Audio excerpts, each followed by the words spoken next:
Hi hello అందరికీ నమస్కారం అండి. శాండీ బ్లాగ్స్ తర్వాత మరో చిన్న మినీ బ్లాగ్తో నేను ముందుకు వచ్చాను.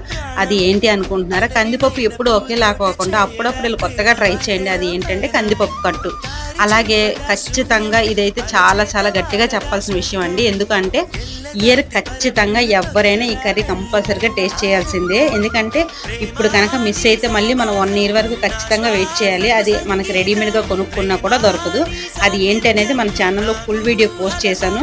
మన ఛానల్ నేమ్ కింద లింక్ అనేది ఇస్తాను, ఒక్కసారి వెళ్ళి చెక్ చేయండి. అలాగే ఈరోజు అయితే చిన్న పొడుపు కథ అడుగుతాను. ఎవరికైనా ఆన్సర్ తెలిసిన వాళ్ళైతే కామెంట్ చేయండి. ఎలా అంటే పున్నమికి పూత అమావాస్యకి ఆరగింపు. ఇది నీకు ఎవరికైనా ఆన్సర్ తెలిసినట్టయితే కామెంట్ చేయండి.